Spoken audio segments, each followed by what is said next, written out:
A man looked up at the sky, paralyzed with fear. His breath caught in his throat as he watched strange, dark streaks fall from the heavens. At first, they seemed like black lightning bolts, but as they neared, their true form became horrifyingly clear. They were not mere lines or tricks of the eye. They were monstrous tentacles, writhing, snake-like appendages attached to grotesque alien creatures. Before anyone could react, shrill screams pierced the air. The once bustling area full of people transformed into a hellish nightmare within moments. Panic spread like wildfire. People ran, stumbled, fell, and many never got back up. Blood stained the streets. But this was only the beginning. Across every corner of the globe, calamity erupted. Hailstones the size of footballs pelted down, smashing through roofs and skulls alike. A mysterious virus floated through the air, odorless, invisible, and fatal. A single breath of it was enough to claim a life within seconds.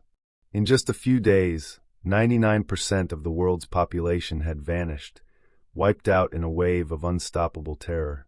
What was this force that had plunged the world into such utter devastation? Could humanity ever recover from such a cataclysm? Would the light of civilization be snuffed out forever, or could someone, somewhere, ignite hope again? Without wasting more time, the real story begins. Tommy, our main character, had been invited to his friend's wedding. It was a cheerful celebration, full of laughter, music, and love. Tommy held a camera, capturing every joyous moment of the bride and groom. The atmosphere was almost magical, except for one thing.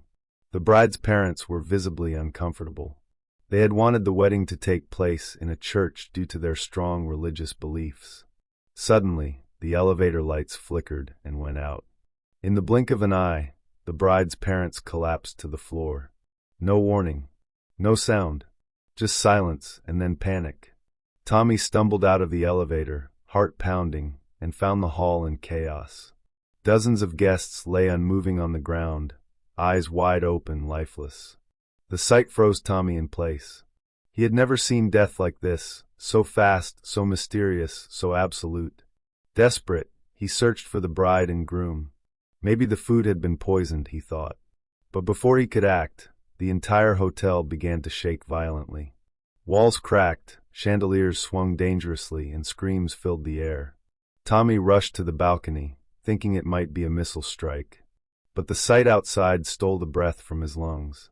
One after another, airplanes were falling from the sky, bursting into flames before crashing into the earth. People screamed and ran for cover. Some rushed back into the hotel. Others fled out onto the streets. The tremors intensified. Tommy joined the crowd heading downstairs. Along with his friend Jack and a few others, they managed to escape the collapsing building. Then came the unearthly scream. It echoed through the streets, high-pitched, bone-chilling, not of this world. Moments later, a blinding bolt of lightning slammed into the ground with a deafening roar. Chaos multiplied. People argued whether to hide or run. Tommy stood frozen, heart hammering, watching as the world he knew crumbled around him. The streets were destroyed. Cars were overturned, bodies scattered like broken dolls. Fires raged unchecked. A few people escaped through alleyways, seeking shelter anywhere they could. The bride suddenly remembered a story her parents once told her, about the Day of Judgment, as written in the Bible.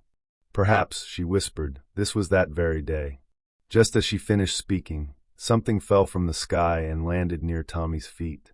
He bent down to pick it up. It was a small chunk of ice, no bigger than his fist. And then, more of them began to rain from the sky. Thin shards of ice, thousands of them, piercing through concrete like bombs. Screams erupted as people ran for cover. Tommy and a few survivors bolted for a nearby library. Inside, dozens had already taken refuge. Once inside, Tommy realized the bride was missing. Panic surged again, and the group split up to find her. Eventually, she was discovered in the upstairs section, poring through shelves in search of a Bible. She had to know if her parents were right, if this truly was the apocalypse foretold in Scripture. She flipped through the last pages and read the verses about Judgment Day. Her hands trembled. Before she could read more, the groom stopped her. He thought she was just scared and overreacting. Meanwhile, Jack decided he had to reach his girlfriend, Ellie, who had taken shelter in a nearby church. He couldn't leave her alone, not now. Rain began to pour outside, but strangely, it did nothing to extinguish the fires burning across the streets. The strange tremors had stopped, but the eerie screams still echoed occasionally in the distance. Passing the wreckage of an old airplane, Tommy couldn't stop wondering what had caused so many planes to fall. The sky was now blanketed in thick smoke. Human life seemed extinct. The bride clutched her Bible and prayed silently. As they approached the church, an unsettling shift occurred. Fog swirled unnaturally, and something massive flew overhead. Tommy caught a glimpse of it. It looked like a giant bird, but twisted and monstrous. Without warning, the bride let out a scream and vanished into the sky. Moments later, her limp body dropped from above, broken and bleeding. There was no time to examine her injuries. Tommy and others carried her into the church. Inside they found survivors, men, women, children, and even a doctor. Jack reunited with Ellie. Relief washed over them, but it was short-lived. The bride was in critical condition. The doctor inspected her wounds, which looked like they had been caused by a razor-sharp object slicing through her flesh. All he could do was clean the wounds and bandage them. Tommy, desperate for answers, approached the church's priest. He needed to know what was happening. The priest's face was grim. He confirmed what the bride had feared. This, he said, was the day of reckoning. God had taken the true believers to heaven. The rest, those still alive, were the non-believers. Tommy refused to believe it. If the priest was right, why was he himself still alive? Why was the priest alive? The priest confessed. He may wear the robe and hold the title, but deep inside, his faith was not true. Just as he finished speaking, the church trembled. Heavy footsteps echoed above. Something massive was walking on the roof. A survivor pulled out a phone. News from around the world was pouring in. Massive sandstorms in the Middle East, volcanic eruptions, oceans boiling, and everywhere, reports of a deadly airborne virus. The symptoms were the same as the ones seen in the hotel. Sudden death, no warning. Not even animals were spared. Fish died in droves. Birds flew in erratic circles before crashing to the ground. Experts urged everyone to remain indoors. The outside world had become a death trap. Tommy remembered the footage he had recorded outside the church. He rewatched it and noticed a creature, winged, horned, and armed with a pointed tail. It was the same beast that had attacked the bride. The priest's face turned pale. He said these were fallen angels, demons from hell, sent to torment the sinners and destroy the world. The bride's condition worsened. Her wound had become infected.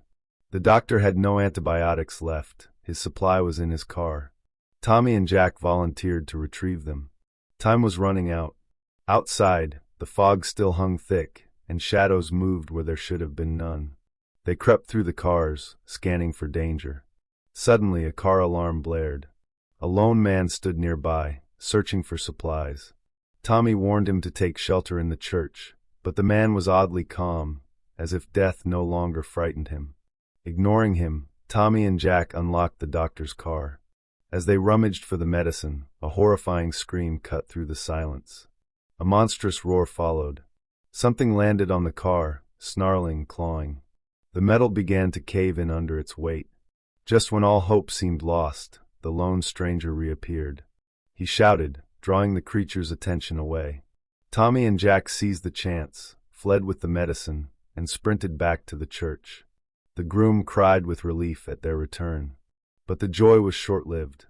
By nightfall, the doctor had grim news. The antibiotics weren't working.